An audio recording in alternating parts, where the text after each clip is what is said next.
You've said repeatedly in TV studios and in Parliament that the buck stops with you. But what does this actually mean in your government? What are the consequences of £250 million being spent on 2 ferries that are 5 years late and might possibly launch into obsolescence?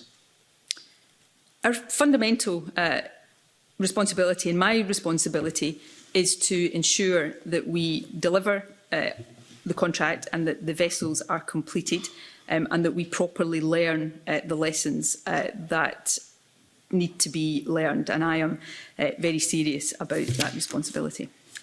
Obviously, you'll be aware that we visited the yard this week, and the management made clear that as a result of the issues surrounding the yard, the order book isn't as healthy as it could be, and that a fresh injection of working capital will be needed to avoid redundancies. That means more taxpayers' money. So the question is this: how can it be that painters, welders and cleaners might lose their jobs as a result of this fiasco, and you keep yours?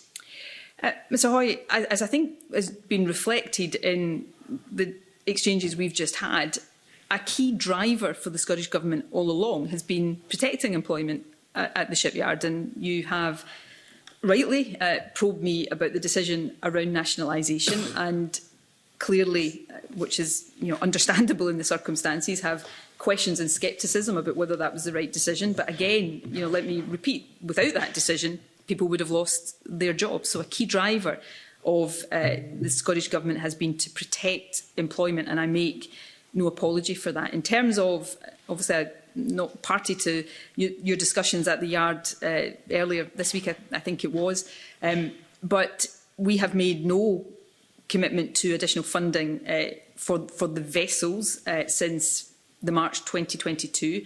The Chief Executive of what is now FMPG has, I know, written to the committees with, not this committee, the Portfolio Committee, with an assessment of the cost to complete the vessels and the latest update on delivery timescales. That is still under scrutiny by the Scottish Government, with input from legal, shipbuilding, technical advisors, and we'll come to a view of that in due course. Beyond these vessels, of course, we want to support the shipyard to reach a position which I think the shipyard is closer to now than it has been in recent history, to being a viable proposition that can successfully bid for and win contracts, and that goes beyond the particular issues around this vessel.